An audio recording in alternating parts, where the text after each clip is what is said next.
Aujourd'hui, nous retrouvons Alain Pierre, l'œnologue de la cave des vignerons de Buxy, pour en apprendre davantage sur le vin et pour commencer, qu'est-ce qu'un cépage?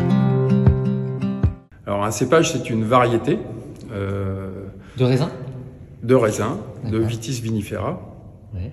Voilà, qui au fil du temps s'est, je dirais, implanté dans certaines zones. Là, on remonte à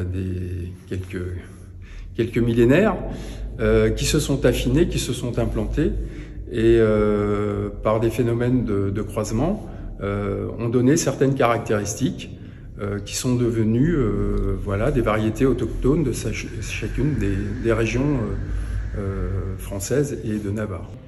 Comme un pinot noir, voilà. Comme un chardonnay, comme vous avez merlot et cabernet dans le bordelais.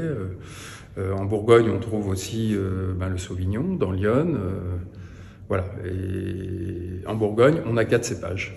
2 en blanc, chardonnay à ligoté, et 2 en rouge, gamay et pinot noir. Par exemple, c'est quoi les tanins alors?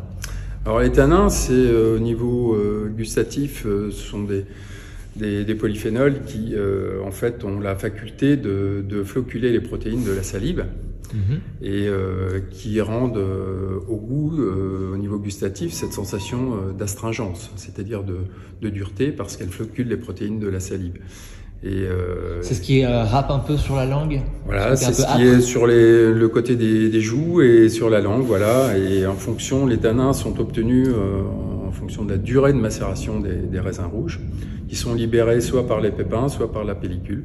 Certains cépages restituent beaucoup de tanins, alors que sur le pinot noir, on est assez souple quand même dans l'ensemble sur les caractéristiques du cépage. Donc des tanins très forts, on les retrouve plutôt où? Alors aujourd'hui, ce sont des cépages comme le Malbec, où on arrive, ou le Tanat, où on arrive à avoir des tanins beaucoup plus prononcés. Et voilà. Toi, c'est quelque chose que tu aimes, le côté très tannique du vin, ou t'es plutôt au contraire très... C'est pas une question d'aimer, parce que c'est pas quelque chose en soi qui est forcément très intéressant. D'accord. Ce qu'il faut surtout juger, c'est l'équilibre entre la rondeur et l'équilibre avec les tanins, parce que les tanins ont des vertus de longévité et de prolongement dans le temps du vin, puisque ce sont des matières antioxydantes. D'accord, c'est-à-dire que plus un vin va avoir de tanins, plus il va être gardable, entre guillemets. Entre guillemets, ouais, c'est une sorte de protection un petit peu sur la longévité et les caractéristiques du vin. Alors qu'est-ce que l'appellation maintenant? Une appellation AOC, AOP, AO, je ne sais quoi. Alors aujourd'hui, l'appellation d'origine protégée, ouais. Qui autrefois s'appelait appellation d'origine contrôlée, qui sont régis par l'INAO. L'INAO, c'est l'Institut National des Appellations d'Origine. D'accord. Voilà. Les appellations sont régies par ce qu'on appelle des ODG, organismes de défense et de gestion, qui sont en fait les producteurs, les viticulteurs, qui définissent les règles de production pour chacune des appellations. Et chacune de ces appellations est liée avec l'antériorité sur ce qu'on appelle les usages loyaux, locaux et constants. Voilà, sont en fait tout l'historique qui est retranscrit et qui est perpétué, notamment sur tout ce qui concerne les terroirs, les orientations, les délimitations, bien évidemment, puisque chaque appellation a des délimitations qui sont propres. Tout ce qui est la culture de la vigne, les clones qui peuvent être utilisés, c'est-à-dire les particularités au sein de chaque cépage, et également toute la partie vinification et ensuite mise en marché des vins. Comment savoir si un vin est prêt à être bu, justement? À quel moment, quand on garde un vin, on se dit tiens, là c'est le moment, celui-là, il faut le boire maintenant et pas après? Eh bien là, je dirais, c'est le conseil que je donne à tous les clients. C'est d'acheter un petit peu plus de bouteilles et de les déguster régulièrement. Et au moment où l'optimum est là, c'est je dirais de les consommer un peu plus rapidement. Comment déguster un vin? On ouvre la bouteille, on se sert pas un verre tout de suite? Alors ça dépend si c'est un vin qui est jeune, si c'est un vin qui a déjà quelques années. Un vin peut être amené à être carafé, justement, pour qu'il puisse s'aérer et développer ses arômes. Donc le carafé, c'est juste, on le met dans une carafe. C'est le transvasé, voilà, de manière à ce qu'il y ait une plus grande surface de contact avec l'air. Ouais. Qui De s'aère, manière en à fait. ce qu'il y ait une interaction avec l'oxygène D'accord. et qu'il puisse un petit peu retrouver, je dirais, ses caractères propres. Après, d'autres n'ont pas, sur des vins beaucoup plus jeunes, c'est pas nécessaire de les carafer. Et en termes de dégustation, bah, la première des choses, c'est dès l'instant où on le verse dans le verre, c'est de regarder sa robe. La seconde phase, j'essaie de le porter à son nez, sans le remuer. Sans le remuer ? Sans le remuer. Voilà, pour voir quels sont les arômes primaires. Qui se dégagent. Ok, intéressant. Et ensuite, faire tourner le verre, aérer le vin, justement pour rechercher les arômes qui sont moins volatiles et les faire remonter.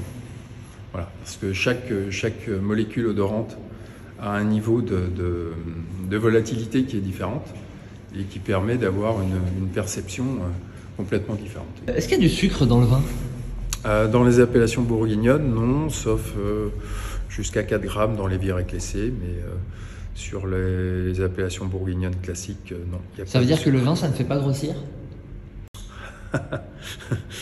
Ça dépend des quantités que vous ingérez, parce qu'il y a quand même le côté calorifique de l'alcool. Parlons température. À quelle température faut servir un vin blanc et un vin rouge ? On ne met pas le rouge au frigo. Non, jamais. Le rouge doit toujours être à température ambiante de la pièce. D'accord. Sauf s'il fait 30 degrés dans la pièce, bien oui. évidemment. Mais les rouges, c'est toujours, oui, 18, autour de 16-18 degrés. D'accord. Tout dépend des cépages également. Mhm. On ira sur des vins jeunes et fruités plus sur des températures plus basses, autour de 15 degrés, et sur 18 degrés, 18-20 degrés pour des rouges, des pinots noirs par exemple. D'accord. Les blancs, quant à eux, c'est plutôt vers 12 degrés. Ah oui. Oui. Je pensais que c'était plus frais que ça. On peut descendre, mais après c'est trop froid. Mais 12 degrés, c'est bien. Il faut qu'il s'exprime quand même voilà, à une certaine température. Il faut pas casser non plus, parce que le froid a tendance à fermer un petit peu les vins et bloquer un petit peu le dégagement des arômes. Donc ça sert à rien de les mettre trop froid. Et après, sur les effervescents, on peut descendre un petit peu plus bas à 8 degrés. Comment conserver une bouteille qui est ouverte ? Eh bien, soit en faisant le vide à l'intérieur, dans un système de pompe à vide. Ah oui, il faut avoir une pompe à vide chez soi. Voilà, faut l'inerter. Faut l'inerter, tout simplement. C'est quoi ? Soit introduire un gaz style azote, Ouais. voilà, pour éviter que l'air... En fait, c'est l'oxygène qui C'est cause problème. l'oxygène, voilà. D'accord. Ouais. L'oxygène, c'est... À dose homéopathique, c'est bonifiant pour le vin. Et à dose violente, c'est... Ça casse. Oui. Ok. Et donc, du coup, les toulis, c'est l'idéal, si je comprends bien. Les bag-in-box, ouais. Les bag-in-box, oui, ont la vertu de pouvoir être... ont la faculté, en fait, de ne pas faire d'appel d'air dès l'instant où on tire dessus. Donc le vin ne s'abîme jamais, on peut le conserver au réfrigérateur sans souci et avoir une durée de vie et en se servant tous les jours pendant 6 mois. Est-ce qu'on peut acheter du bon vin en grande surface ou il faut forcément venir dans des caves comme la cave de Buxy ? Il y a certains qu'il vaut mieux venir à la cave de Buxy, je Évidemment. peux vous dire le contraire. Mais on peut trouver effectivement dans tous les lieux de vente, que ce soit chez les cavistes, en grande surface, des produits très honorables. Et chez les cavistes, on peut retrouver des vins 2008 ? Tout à fait. Voilà. Ouais. Merci beaucoup, Alain. Merci infiniment. Merci.